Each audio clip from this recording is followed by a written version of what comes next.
ભરૂચમાં હર ઘર સ્વદેશી સંદેશ સાથે સ્વદેશી મેળાનો ભવ્ય પ્રારંભ। ભરૂચ શહેરમાં હર ઘર સ્વદેશી ઘર ઘર સ્વદેશીના સંદેશ સાથે સ્વદેશી મેળાનું ભવ્ય આયોજન કરવામાં આવ્યું છે। ભરૂચ નગરપાલિકા દ્વારા શહેરના હોસ્ટેલ ગ્રાઉન્ડ ખાતે આયોજિત આ મેળાનો શુભારંભ રમેશ મિસ્ત્રીના હસ્તે કરવામાં આવ્યો હતો। શહેરી વિકાસ અને શહેરી ગૃહ નિર્માણ વિભાગ તથા ગુજરાત શહેરી આજીવિકા મિશન અંતર્ગત યોજાયેલા આ સ્વદેશી મેળો તારીખ 21 ફેબ્રુઆરીથી 1 માર્ચ સુધી ચાલુ રહેશે। મેળામાં સખી મંડળ દ્વારા 46 સ્ટોલો ઊભા કરવામાં આવ્યા છે, જેમાં વિવિધ સ્વદેશી ઉત્પાદનો અને હસ્તકલાઓનું પ્રદર્શન તથા વેચાણ કરવામાં આવ્યું છે। ધારાસભ્યએ પ્રસંગોપાત જણાવ્યું હતું કે આવા મેળાઓથી સ્થાનિક કારીગરોને યોગ્ય બજાર અને પ્લેટફોર્મ મળે છે, તેમજ મહિલાઓના સશક્તિકરણને પણ વેગ મળે છે। વડાપ્રધાનના વોકલ ફોર લોકલ અને સ્વદેશી વસ્તુઓના પ્રચારના આહવાનને અનુસરી આ આયોજન કરવામાં આવ્યું હોવાનું તેમણે ઉમેર્યું હતું। આ પ્રસંગે પાલિકા ચીફ ઓફિસર હરેશ અગ્રવાલ, પાલિકા પ્રમુખ વિભૂતિબા યાદવ, ઉપપ્રમુખ અક્ષય પટેલ, કારોબારી અધ્યક્ષ હેમેન્દ્ર પ્રજાપતિ સહિત પાલિકાના સભ્યો અને અધિકારીઓ ઉપસ્થિત રહ્યા હતા।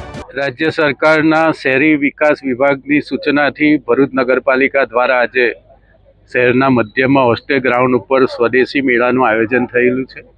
આજે એનું પ્રારંભ કરવામાં આવ્યો છે। લગભગ 46 જેટલા સ્ટોલ અહીંયા જુદી જુદી ચીજ વસ્તુઓના વેચાણ માટે ખુલ્લા મુકાયા છે।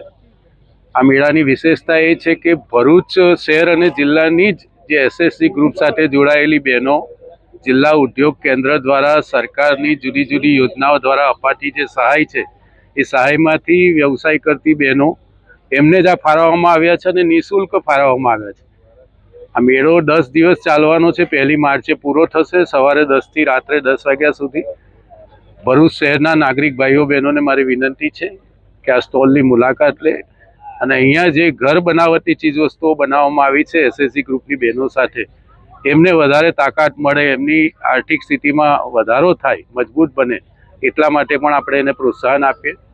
ખાસ કરીને રાજ્ય સરકાર દ્વારા આ પ્રકારના જુદા જુદા આયોજનો વર્ષ દરમિયાન થતા હોય છે, જેમાં સ્થાનિક ચીજવસ્તુઓ, બનાવટી ચીજવસ્તુઓનું વેચાણ થતું હોય છે। પ્રધાનમંત્રી નરેન્દ્રભાઈ મોદી જે લોકલ ફોર વોકલ અને આત્મનિર્ભર ભારતની જે વાત કરે છે એ વાતને આ પ્રકારના અભિયાનોનો દ્વારા ખૂબ તાકાત મળશે અને આપણા જિલ્લાની બહેનો એ આર્થિક રીતે મજબૂત થશે। ખૂબ સુંદર વાતાવરણમાં આજનો આ કાર્યક્રમનો શુભારંભ થયો છે।